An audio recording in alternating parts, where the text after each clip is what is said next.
Sveikas atvykęs į kanalą Morvint. Jeigu šiandien čia užėjai, tai neatsitiktinumas. Gal tai likimas, gal visata. O gal tiesiog tas tylus vidinis jausmas, kad laikas kažką keisti. Skirk kelias minutės. Perklausyk šį video iki galo. Galbūt būtent šiandien suprasi, kodėl tavo gyvenime niekas nesikeičia. Tu žiūri video, skaitai knygas, eini į seminarus, klausai kaučerių, seki dvasinius mokytojus.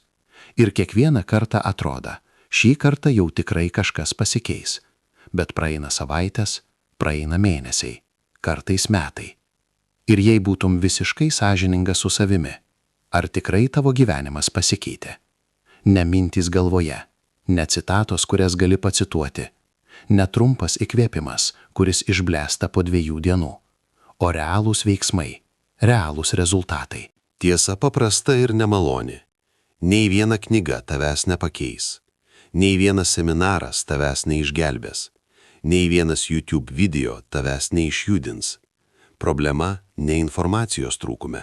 Problema veiksmo trūkume. Yra pavojinga iliuzija. Tu manai, kad tobulėji, nes perskaitai dar vieną knygą, išklausai dar vieną podcastą, išsisaugai dar 20 citatų telefone. Ir tavo smegenys gauna malonų jausmą, aš dirbu su savimi. Bet informacijos vartojimas nėra augimas, tai tik pasiruošimo imitacija. Tu ruošiesi pradėti, ruošiesi keistis, ruošiesi gyventi kitaip, bet nepradedi. Ir čia atsiranda saviapgaulė. Dar ne viską išmokau, dar nepakankamai pasiruošęs, reikia dar vienos knygos. Bet giliai viduje žinai, tu tiesiog bijai. Ne knygų trūksta, ne mokytojų. Ne metodų. Tu bijai veiksmo.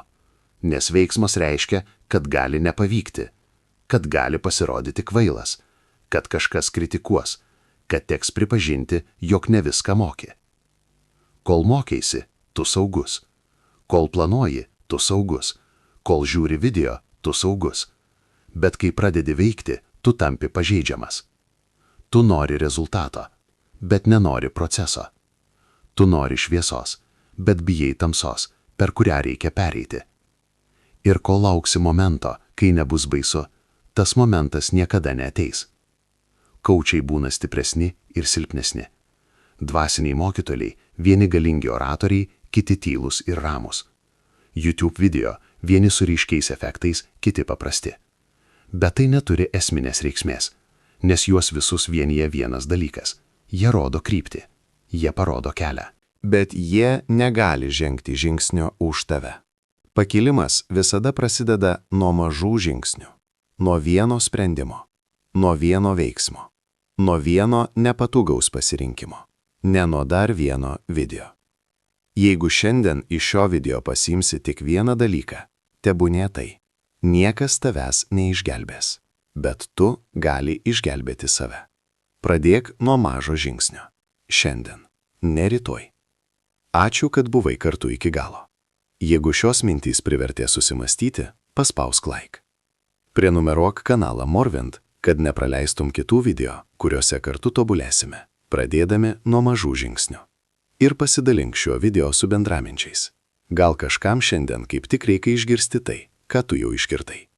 Iki kito susitikimo.